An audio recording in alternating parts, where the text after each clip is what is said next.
আসসালামু আলাইকুম। আপনারা শুনছেন সংবাদ শিরোনাম। জাতি অর্ধকানা হলে আমাদের ভবিষ্যৎ ভালো হবে না, বলছেন শিক্ষামন্ত্রী।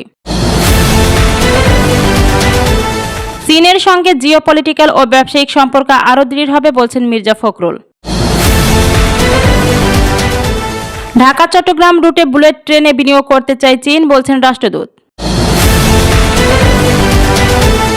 সর্বশেষ জানিয়ে দেব, নতুন আবেদন নেই সরকারি গ্যাজেটে। জুলাই শহীদের সংখ্যা 843। শুনছিলেন সংবাদ শিরোনাম, এখন থাকছে বিস্তারিত। জাতি অর্ধকানা হলে আমাদের ভবিষ্যৎ ভালো হবে না, বলছেন শিক্ষামন্ত্রী। জাতি অর্ধখানা হলে আমাদের ভবিষ্যৎ ভালো হবে না বলে মন্তব্য করেছেন শিক্ষামন্ত্রী আনম এহসানুল হক মিলন।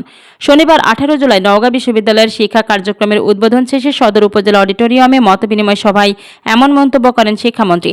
এ সময় মন্ত্রী বলেন, যারা আমাকে নিয়ে ট্রল করেছে তারা কেউ ছাত্র নয়। এভাবে ছাত্রদের মিসগাইড করে আন্দোলন করে অযথা বিশৃঙ্খল পরিস্থিতি তৈরি করে লাভ নেই।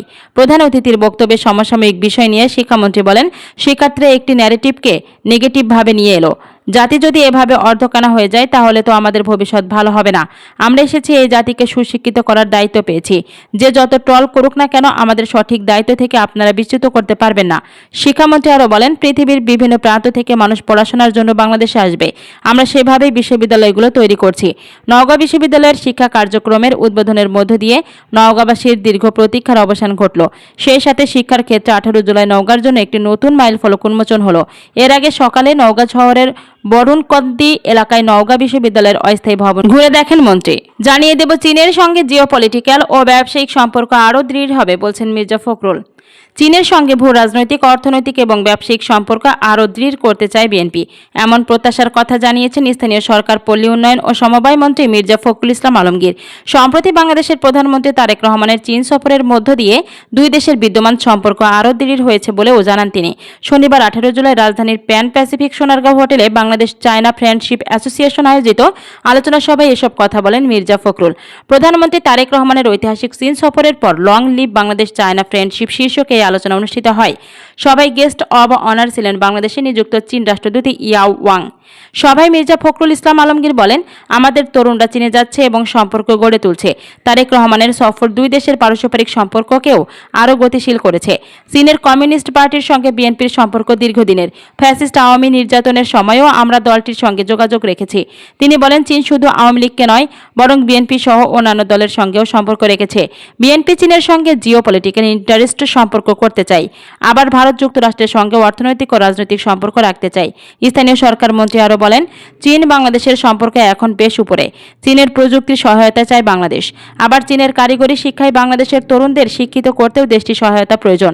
তিনি বলেন, রাস্তাঘাট ও অবকাঠামো নির্মাণ, সোলার এনার্জি ও গ্রিন এনার্জির ব্যবহারে চীনা প্রযুক্তির সহায়তা বাড়াতে পারলে লাভবান হবে বাংলাদেশ। মির্জা ফখরুল ইসলাম আলমগীর বলেন, আমরা আশাবাদী, কারণ চীনের সঙ্গে বিএনপির আদর্শিক মিল আছে, পাশাপাশি ব্যবসায়িক সম্পর্কও আছে। আমরা চীন থেকে আমদানি ও রপ্তানি করব, চীনও আমাদের দেশ থেকে আমদানি রপ্তানি করবে। আধিপত্য বিরোধী শক্তি হিসেবে চীনের নেতৃত্ব চায় বাংলাদেশ।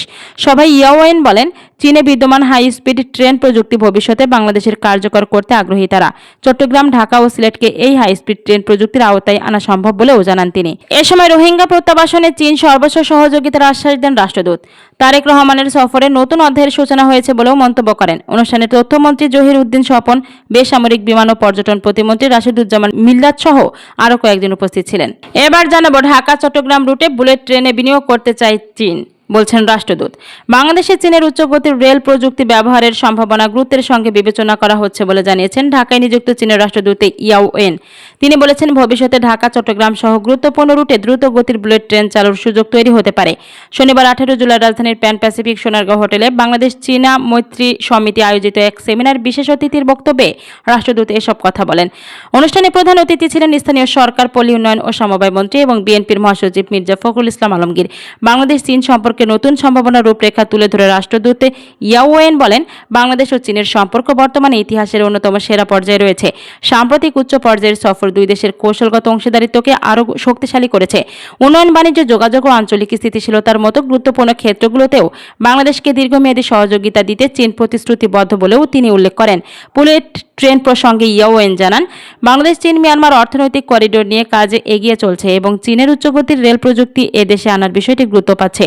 তিস্তা মহাপরিকল্পনা প্রসঙ্গে রাষ্ট্রদূত বলেন, তিস্তা নদী মহাপরিকল্পনার বাস্তবায়নে চীন আন্তরিকভাবে কাজ করছে। প্রকল্পটির সম্ভাব্যতা যাচাইয়ের কাজ দ্রুত গতিতে এগিয়ে চলছে এবং প্রয়োজনীয় কারিগরি ও আর্থিক সহায়তা দিতে বেইজিং প্রস্তুত রয়েছে। প্রকল্পটি বাস্তবায়িত হলে উত্তরাঞ্চলের পানি ব্যবস্থাপনা, কৃষি ও পরিবেশ ইতিবাচক পরিবর্তন আসবে বলে মন্তব্য করেন তিনি। কৃষি পণ্য রপ্তানির বিষয়ে ইয়াওয়েন জানান, প্রধানমন্ত্রী সাম্প্রতিক চীন সফরে বাংলাদেশের তাজা কাঁঠাল রপ্তানির বিষয়ে একটি গুরুত্বপূর্ণ প্রোটোকল স্বাক্ষর হয়েছে।